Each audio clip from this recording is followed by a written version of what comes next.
This sword appeared 2,000 years ago and changed the course of Chinese weapon history.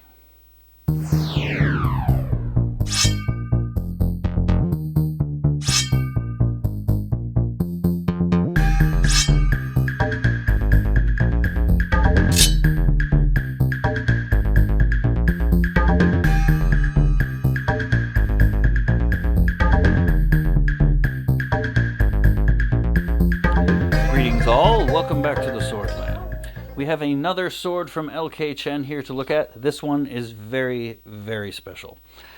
This is the version 2 of the Heavenly Horse Han Dynasty Cavalry Dao. As you can see, it has an interesting profile, which we will be getting into. As I said, this sword changed the trajectory of Chinese weaponry from that point forward. This sword is called the Heavenly Horse, and that is not an insignificant name. The Heavenly Horse actually refers to a specific type of horse called the Fergana horse. This horse was from the Fergana plains or valley in what was then Persia. Now I believe it is modern-day Uzbekistan. This civilization was a civilization within Persia, and the Han Dynasty traded with them in those times. That trading relationship turned into a war where the Chinese became victorious and essentially demanded horses for them to crossbreed, thus making their cavalry much more effective, faster, all of that. Before that, they were using the kind of common Central Asian, Mongolian type horse, which was strong and stalwart, and was great for chariots, which they were using before. But to mounted cavalry, these horses were ideal. They were so valuable because the Han Dynasty had been in conflict with a steppe people called the Xiongnu. The Xiongnu pretty much harassed the Han Dynasty for most of its early period. The Emperor Wu Di then decided, you know what, we're gonna nip this in the bud, and he started to research the cavalry and better ways to fight horseman to horseman. Importing the Fergana horse was one of those ways that he did it. The other way was developed this sword here. Now, the Han Dynasty had a stalwart cavalry through most of its history. They did use some chariots, but chariots kind of went out of use in the Warring States period before that. However, the cavalry was armed with ge, ji, which are kind of halberd type weapons, or they were outfitted with something more akin to this sword here. Now, this is a Han Dynasty straight sword, and while it gave you good reach and good penetration, especially because it is mostly a thrusting weapon, on horseback and against other riders, the cut is definitely something that you want to emphasize instead of that. The sword itself has interesting features. It's got a very, very short handle, as we have seen before in these types of weapons. It has the ring pommel. Now, these sabers in the Han Dynasty are the first appearance of the ring pommel saber. This is a style of saber that continues through every dynasty up until the 20th century with the dadao, which was used in a lot of conflicts, even in World War II. So, the ring pommel is significant. Now, if we look at the blade, we see this very pronounced curve. Right? Now, the edge is here. So this is a recurved blade. There's obviously many reasons why recurved blades have been used in history. They're used in many cultures on many different types of weapons. This is interesting because it is so long. This is a very long sword. The blade has a nice thick spine. So while it does not look like much, it looks very slender. It looks very grass-like, if you might say. It is actually a significant blade. So the blade profile that way is there. Now, the interesting thing is it is hollow ground down the entire length, and I'm not certain that that will show up on camera, but I will try to get some footage of it and splice it in. That hollow grind is historically accurate, but I have been told that the machinists have had a hard time reproducing the historical angles with modern machining tools. So that's something interesting to know. This is one of the first Dao that have existed in the Chinese arsenal. And from this point forward, the Dao reigns supreme as far as the sidearm of choice, all the way up through the Qing dynasty. So this is the start of an extremely long tradition, and an extremely important one developmentally for the martial arts that we practice today. That being said, this is nothing like the the crude chopper that the Dada was. This is a very finely designed, sophisticated piece of military technology. The recurve in there is very functional. It will facilitate more slicing, right, as it's dragged through, and especially if we're swinging it. Now, I have tested this a bit, and I have to say, the more that I use it, the more I like it. It is a little awkward at first. It is extremely forward balanced. I don't want to say tip heavy, even though that's probably how most people will interpret it. But for me, it almost feels like it wants to just pull itself into a cut, right? Meaning, I don't have to put a whole lot of energy into anything to get this thing moving, right? The one thing I do have to put a lot of energy into as I'm standing here is stopping it.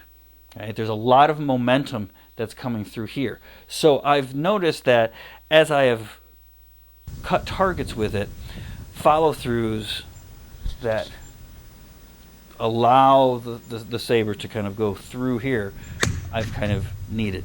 Now, as I've cut with it, what I've tried to do, I'm not a fantastic cutter. I know there are some people out there, like Philip Martin, who can cut tatami mats with other tatami mats. That is not me. So what I'm looking at is what are the properties of the weapon that allow it to do this, and how easy is it to get it to do significant damage. With this sword, it is a little tricky at first to go through larger targets without getting stuck or whatever. One thing that I'm doing is I will basically just try to put a little energy into it and let the weapon kind of flow through the air using gravity as much as I can to go through the target. What I have found in this weapon is it cuts very, very well. Even when you're off, even when you do a failed cut, lose your whatever, it does significant damage. Okay, so it will either glide through, cutting deeper as you remove it. It will either take a little chunk out, but nothing much stops it. And if you were riding on a horse and this were to get stuck into something, it would more than likely, because of the recurve, be able to slide out. This is just supposition. I don't know. Now, also keep in mind, I am not a horseman. I have done all of this on foot. I have been in contact and hopefully we will be seeing this weapon in a bunch of other videos, and I hope to be collaborating with some people in other parts of the globe who do have horses available to them, and specifically horses without stirrups. This is important because this weapon was more than likely used without stirrups, meaning there's a limitation to how much leaning, how much maneuverability that horseman is going to have without, of course, falling off their mount. Hence the long length there and all that. So more information on those collaborations soon, but we should be seeing this weapon a lot. As far as the fit and finish of the LK Chen reproduction, obviously LK Chen has very quickly formed a reputation for excellent craftsmanship and historical accuracy. I don't think this is any exception to that rule. It is, in fact, a good sign that he is serious about the historical accuracy, because this is a modification to make it perhaps a little bit more like the average one of the day. Remember, when you get something that is 2,000 years old and you're examining it, there's a lot of corrosion, so there's probably a lot of mass that is lost over the years. So trying to discern what the actual weight is can be tricky. I believe this is based on a less corroded, more intact blade, and therefore it has a little bit better weight and balance. I cannot speak to that as I have not tried the other version. Ben Judkins will probably chime in on that front. Like I said, the sword is very strange at first. It is very long, and it kind of feels almost like a little bit of a hammer because everything is kind of centered up here, but not quite. It would be a very difficult weapon to fence with on foot, right? Because, well, there's a lot of it pulling you through cuts. On horseback, on the other hand, I could see this being an extremely viable weapon, and actually very fearsome, because being able to have that extra reach to get the other rider, while being assured that you will be doing grievous bodily harm to them, provided that you can circumvent their armor. Now, the handle here, and I will put it back in the scabbard, has these three lumps, which form a kind of grip. I am using this forward feature here as my hand stop. And for the size of my hand, that is really perfect. My hand is nice and sandwiched between the ring pommel and this little hand stop. If your hand's a little bit bigger, that's totally cool, because I do still have a little bit of play. I do have thin hands. However, I do have long fingers, and this handle is very comfortable, even though it is square. The ring pommel, of course, an historic addition. It provides a wonderful hand stop, and that is very, very useful with this weapon as you are kind of swinging it around if you're cutting in your backyard and that kind of thing. It's not something that I would have thought to check out or thought to get. This one is on loan to me for review purposes, but it will probably be making the rounds in some other videos as well. Not just mine, but other people's. So there it is, the Heavenly Horse Handao version 2. This is more historically accurate. It's a historic weapon. It has historic features that begin a tradition of Chinese sword making that extend to present day. The Dao has become the ubiquitous weapon of the military, which we have talked about before. So this is the beginning of that journey right here. The Heavenly Horse is itself an iconic Chinese symbol. this sword being connected to the heavenly horse and that whole story is very fitting, not only historically, but thematically and traditionally.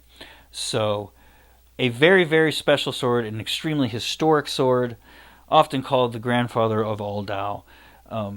This is one of the weapons that began it. Anyway, go check it out on their site, lkchenswords.com. We will see you soon for more reviews and our experiments on to try to find out how they were actually used in real time. So, stay tuned for all of that. Thank you for tuning in. Go check them out, LK Chen Swords. We'll see you next time. Patience, practice, perseverance.